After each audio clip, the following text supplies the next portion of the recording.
ইলাহা ইল্লাল্লাহ।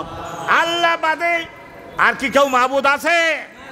তাহলে এই যে একদল লোক সূর্যের পূজা করলো, চন্দ্রের পূজা করলো, আল্লাহ রাব্বুল আলামিন কিয়ামতের বিচারের পরে এই সূর্য যে মাবুদ ছিল না, এই চন্দ্র যে মাবুদ ছিল না, এইটা দুনিয়াতে তারা মানে নাই, কোরআনের কথাই মানে নাই।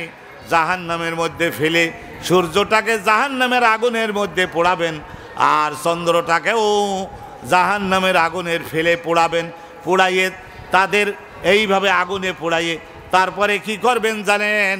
আল্লাহ সূর্য পূজক যারা, চন্দ্র পূজক যারা, তাদেরকে জানাবেন যে দেখো, সূর্য মাবুদ ছিল না, চন্দ্র মাবুদ ছিল না।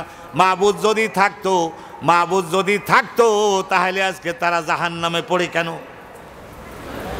আর যে সমস্ত দেবদেবতার পুজো করেছে ওদেরকেও পুজোকারীদের সঙ্গে একসঙ্গে সামনাসামনি পোড়ানো হবে যে দেখো, এরাও মাবুদ ছিল না, তাহলে তাদের আজকের আগুনের মধ্যে পড়তে হয় কেন? আজকের ওলিরা যে জিকির দিচ্ছেন, কলেমায়ে তৈয়বার জিকির দৈনিক কমপক্ষে 100 বার লা ইলাহা ইল্লাল্লাহ, জোরে বলবেন লা ইলাহা ইল্লাল্লাহ, লা ইলাহা ইল্লাল্লাহ। শোনেন, এইটা অলিগঞ্জে বলেন, এ তো মাহফিল, এটা তালিমি জলসা, শুধু একটু সবক মনে করানো। নাভি থেকে লা শব্দ টানতে হবে, টাইনে ডান কাঁধ পর্যন্ত কল্পনার সাহায্যে, কল্পনা যাতে বাইরে যেতে না পারে, কল্পনাকে ভেতরে ব্যস্ত রাখবার জন্য লা টাইনে ডান কাঁধ পর্যন্ত নেবেন। এখান থেকে ইলাহা শব্দটাকে টেনে কল্পনার সাহায্যে, কল্পনা চিন্তাটাকে ভেতরে ব্যস্ত রাখবার জন্য ব্রেন পর্যন্ত নেবেন।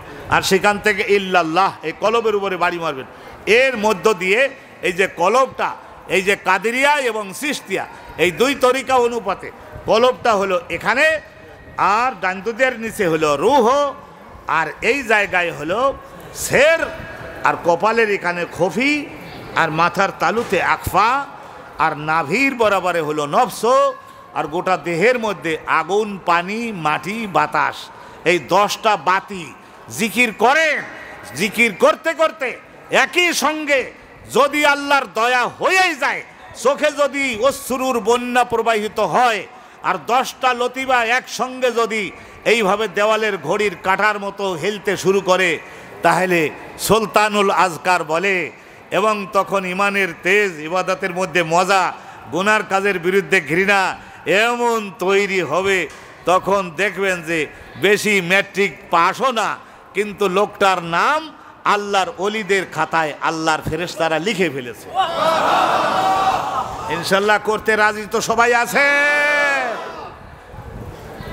আর বাকি আলোচনা আমি ওদিকে গেলাম না, কারণ কি শেষ করলাম। আল্লামা বদিউল আলম সরকার মহোদয়, আমি অনেক সময় ওয়াজকারি করে বলি, বদিউল আলম সরকার এক্ষুনি দরকার, তাড়াতাড়ি করে উনি এসে পড়েন। মাশাল্লাহ, মাদ্দাল্লাহু জিল্লাহু, শরিয়াত এবং তরিকতের উভয় দিকের এত মজার তেলাওয়াত করতে পারে, রিয়াদে পড়াশোনা, আর এত সুন্দর করে টাইটেল মাদ্রাসা ঢাকার মধ্যে, পুরাতন ঢাকা। আগে বলতো যে চাচা ঢাকা কত দূর, তো বলতে ওই দেখা যায় সদরঘাট সামনে নবাবপুর, মানে ওই এলাকাটাই ঢাকা ছিল, আর এদিকে ধানমন্ডি ফনমন্ডি তখন জন্মেই নাই। ওই এলাকার মধ্যে মৌলানা আব্দুল সোবহান রহমাতুল্লাহ, যার নাম সোবহান বাগ, ওনারই বড় মেয়ের নামে প্রতিষ্ঠিত এই যে মাহমুদা খাতুন কামেল মাদ্রাসার সম্মানিত প্রিন্সিপাল শরিয়াত এবং তরিকতে। আর মাদ্রাসা বোর্ড আলারা বিশ্ববিদ্যালয়, তারাই শিখাইছে শরিয়াত, আর আল্লাহ রহমতে দয়া করে হুজুর কাছে রেখে শিখাইয়ে দিয়েছেন এলমে মারিফাত। সুবহানাল্লাহটা আসতে বলেন। এই যে আমি আপনাদের বললাম, এগুলো দলিল দিয়ে আমি হয়তো হুজুরের ইজাজত হলে আমি ইনশাল্লাহ লিখে দিব। ওই সৌদি আলেমরা আমার তো মহব্বত করে, কাবা ঘরের ইমাম শেখ সোদায়েস, অনুরূপভাবে শেখ ওমর ছিল, ওই কদিন আগে শহীদ হলো।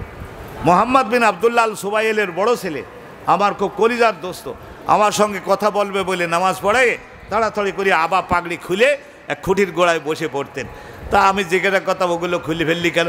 তা কয় যে ওইগুলো যদি মাথায় দিয়ে আর গায়ে দিয়ে জড়াই থাকি, তাহলে কাবা শরীফের ইমাম সবাই মোসাফা করবে।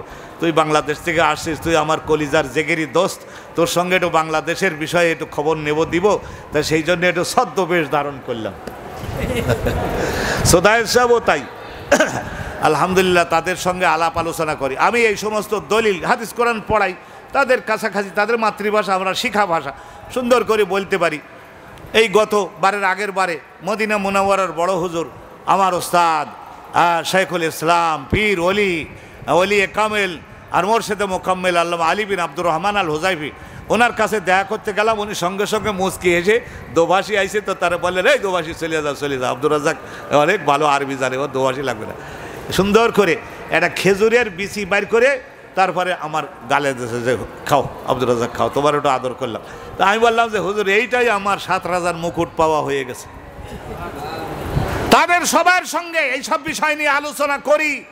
এই জিকিরটা বাংলার অলিগণ শিক্ষা দিচ্ছেন যে 100 বার ইস্তেগফার, 100 বার সুবহানাল্লাহি ওয়া বিহামদিহি, 100 বার লা ইলাহা ইল্লাল্লাহ, 100 বার লা হাওলা ওয়ালা কুওয়াতা ইল্লা বিল্লাহ, 100 বার দরুদ শরীফ, 100 বার।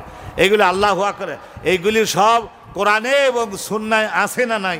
তা ওনারা, আরে আমরা তো আছে বলতে, কাবা ঘরের 5 জন ইমাম, মদিনা মুনাওয়ারার 5 জন ইমাম সবাই বলেছেন হাজিল আজকার সাবেতা বিল আদিল্লাতিল কিতাইয়াতি বিআদিল্লাতিল কোরআন ওয়া সুন্নাহ, কোরআন এবং সুন্নাহর ওয়াকাট্ট দলিল দ্বারা রাসূল এই জিকিরগুলি করতে শিখিয়েছেন। অতএব যে সমস্ত মানুষ আজকে এই পৃথিবীর থেকে অলিগণকে উৎখাত করবে বলে তারা মাঠে নেমেছে, আমি তো মনে করি ইনশাল্লাহ আপনারা মদিনার জামাত শুধু নাম নিয়ে বসে না থেকে আপনারা যদি একটু গতি বাড়ান, তাহলে ইনশাল্লাহ তারাই মাঠের থেকে উৎখাত হয়ে যাবে। ফেরেশতাগণের সাপোর্টে ইনশাল্লাহ মাঠ ময়দান, রসুল্লাহর ফয়েজ এবং দোয়া আমাদের সঙ্গে থাকলে ইনশাল্লাহ রসুলের মদিনা পর্যন্ত আমরা পৌঁছে যাব এবং আমরাই ইনশাআল্লাহ এই কলেমার পতাকাকে কিয়ামত পর্যন্ত মুসলমানদের কাছে পৌঁছে দেওয়ার বিষয়ে আমরা ভূমিকা পালন করব। আল্লাহর শক্তি দান করুন।